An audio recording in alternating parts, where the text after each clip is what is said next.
شروع اللہ کا نام لے کر جو بڑا مہربان نہایت رحم والا ہے۔ جن لوگوں نے کفر کیا اور دوسروں کو اللہ کے رستے سے روکا، اللہ نے ان کے اعمال برباد کر دیے،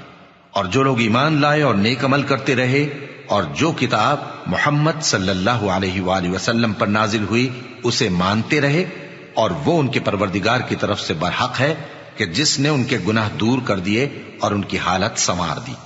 یہ اعمال کی بربادی اور اصلاح حال اس لیے ہے کہ جن لوگوں نے کفر کیا انہوں نے جھوٹی بات کی پیروی کی، اور جو ایمان لائے وہ اپنے پروردگار کی طرف سے دین حق کے پیچھے چلے۔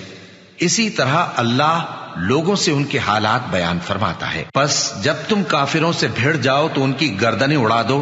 یہاں تک کہ جب ان کو خوب قتل کر چکو تو جو زندہ پکڑے جائیں ان کو مضبوطی سے قید کر لو۔ پھر اس کے بعد یا تو احسان رکھ کر چھوڑ دینا چاہیے یا کچھ مال لے کر، یہاں تک کہ فریق مقابل لڑائی کے ہتھیار رکھ دے۔ یہ حکم یاد رکھو، اور اگر اللہ چاہتا تو اور طرح سے ان سے انتقام لے لیتا، لیکن اس نے چاہا کہ تم میں سے ایک کو دوسرے کے ساتھ ٹکرا کر آزمائے۔ اور جو لوگ اللہ کی راہ میں مارے گئے ان کے اعمال کو وہ ہرگز ضائع نہیں کرے گا، بلکہ ان کو سیدھے رستے پر چلائے گا اور ان کی حالت درست کر دے گا، اور ان کو بہشت میں جس سے ان کو پہلے سے واقف کر دیا ہے داخل کرے گا۔ اے اہل ایمان، اگر تم اللہ کی مدد کرو گے تو وہ بھی تمہاری مدد کرے گا اور تم کو ثابت قدم رکھے گا، اور جو کافر ہیں ان کے لیے ہلاکت ہے، اور اللہ ان کے اعمال کو برباد کر دے گا۔ یہ اس لیے کہ اللہ نے جو چیز نازل فرمائی انہوں نے اس کو ناپسند کیا، تو اللہ نے ان کے اعمال اکارت کر دیے۔ کیا انہوں نے ملک میں سیر نہیں کی تاکہ دیکھتے کہ جو لوگ ان سے پہلے تھے ان کا انجام کیسا ہوا؟ اللہ نے ان پر تباہی ڈال دی، اور اسی طرح کا عذاب ان کافروں کو بھی ہوگا۔ یہ اس لیے کہ جو مومن ہیں ان کا اللہ کارساز ہے اور کافروں کا کوئی کارساز نہیں۔ جو لوگ ایمان لائے اور عمل نیک کرتے رہے ان کو اللہ بہشتوں میں جن کے نیچے نہریں بہ رہی ہیں داخل فرمائے گا، اور جو کافر ہیں وہ فائدے اٹھاتے ہیں اور اس طرح کھاتے ہیں جیسے حیوان کھاتے ہیں، اور ان کا ٹھکانہ دوزخ ہے۔ اور بہت سی بستیاں تمہاری بستی سے جس کے باشندوں نے تمہیں وہاں سے نکال دیا زور و قوت میں کہیں بڑھ کر تھیں، ہم نے ان کو برباد کر دیا اور ان کا کوئی مددگار نہ ہوا۔ بھلا جو شخص اپنے پروردگار کی مہربانی سے کھلے رستے پر چل رہا ہو وہ ان کی طرح ہو سکتا ہے جن کے اعمال بد انہیں اچھے کر کے دکھائے جائیں، اور جو اپنی خواہشوں کی پیروی کریں وہ جنت جس کا پرہیزگاروں سے وعدہ کیا جاتا ہے اس کی صفت یہ ہے کہ اس میں ایسے پانی کی نہریں ہیں جو بو نہیں کرے گا، اور دودھ کی نہریں ہیں جس کا مزہ نہیں بدلے گا، اور شراب کی نہریں ہیں جو پینے والوں کے لیے سراسر لذت ہے،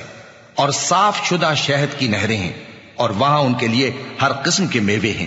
اور ان کے پروردگار کی طرف سے مغفرت ہے۔ کیا یہ پرہیزگار ان کی طرح ہو سکتے ہیں جو ہمیشہ دوزخ میں رہیں گے اور جن کو کھولتا ہوا پانی پلایا جائے گا جو ان کی آنتوں کو ٹکڑے ٹکڑے کر ڈالے گا؟ اور ان میں بعض ایسے بھی ہیں جو تمہاری طرف کان لگائے رہتے ہیں، یہاں تک کہ سب کچھ سنتے ہیں، لیکن جب تمہارے پاس سے نکل کر چلے جاتے ہیں تو جن لوگوں کو علم دین دیا گیا ہے ان سے کہتے ہیں کہ بھلا انہوں نے ابھی کیا کہا تھا؟ یہی لوگ ہیں جن کے دلوں پر اللہ نے مہر لگا رکھی ہے، اور یہ اپنی خواہشوں کے پیچھے چل رہے ہیں۔ اور جو لوگ ہدایت یافتہ ہیں ان کو وہ مزید ہدایت بخشتا ہے اور ان کو پرہیزگاری عنایت کرتا ہے۔ اب تو یہ لوگ قیامت ہی کی راہ دیکھتے ہیں کہ ناگہاں ان پر آ واقع ہو، سو اس کی نشانیاں سامنے آ چکی ہیں، پھر جب وہ ان پر آ نازل ہوگی اس وقت انہیں نصیحت کہاں مفید ہو سکے گی۔ پس جان رکھو کہ اللہ کے سوا کوئی معبود نہیں، اور اپنے قصور کی معافی مانگو، اور مومن مردوں اور مومن عورتوں کے لیے بھی۔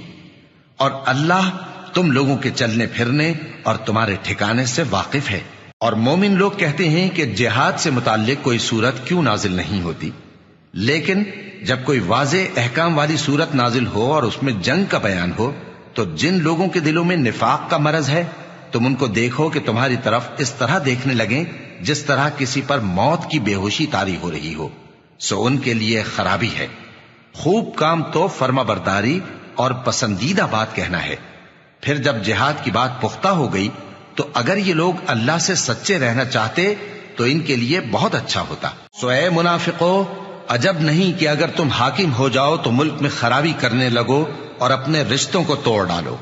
یہی لوگ ہیں جن پر اللہ نے لعنت کی ہے اور ان کے کانوں کو بہرا اور ان کی آنکھوں کو اندھا کر دیا ہے۔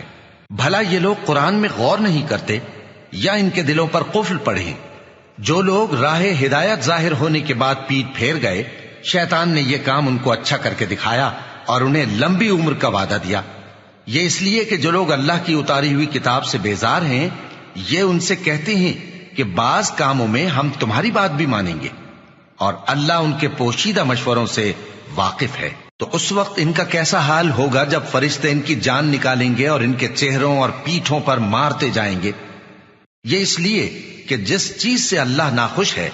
یہ اس کے پیچھے چلے اور اس کی خوشنودی کو اچھا نہ سمجھے، تو اس نے بھی ان کے اعمال کو برباد کر دیا۔ کیا وہ لوگ جن کے دلوں میں بیماری ہے یہ خیال کیے ہوئے ہیں کہ اللہ ان کے کینوں کو ظاہر نہیں کرے گا؟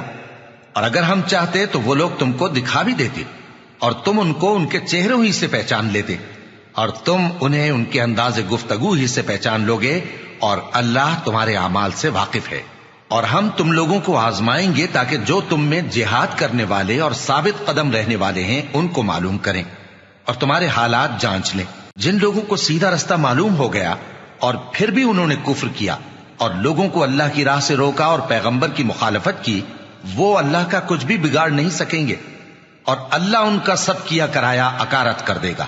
مومنوں، اللہ کا حکم مانو اور پیغمبر کی فرما برداری کرو اور اپنے اعمال کو ضائع نہ کرو۔ جو لوگ کافر ہوئے اور دوسروں کو اللہ کے راستے سے روکتے رہے پھر کافر ہی مر گئے، اللہ ان کو ہرگز نہیں بخشے گا۔ تو مسلمانوں، تم ہمت نہ ہارو اور دشمنوں کو صلح کی طرف نہ بلاؤ، اور تم ہی غالب رہو گے، اور اللہ تمہارے ساتھ ہے، وہ ہرگز تمہارے اعمال کو کم اور ضائع نہیں کرے گا۔ دنیا کی زندگی تو محض کھیل اور تماشا ہے، اور اگر تم ایمان لاؤ گے اور پرہیزگاری کرو گے تو اللہ تم کو تمہارا اجر دے گا اور تم سے تمہارے مال طلب نہیں کرے گا۔ اگر وہ تم سے مال طلب کرے پھر تمہیں تنگ کرے تو تم بخل کرنے لگو، اور وہ بخل تمہارے کینے ظاہر کر کے رہے۔ دیکھو، تم وہ لوگ ہو کہ اللہ کی راہ میں خرچ کرنے کے لیے بلائے جاتے ہو، تو تم میں ایسے شخص بھی ہیں جو بخل کرنے لگتے ہیں، اور جو بخل کرتا ہے اپنے آپ سے بخل کرتا ہے، اور اللہ بے نیاز ہے اور تم محتاج۔ اور اگر تم پھر جاؤ گے تو وہ تمہاری جگہ اور لوگوں کو لے آئے گا، پھر وہ تمہاری طرح کے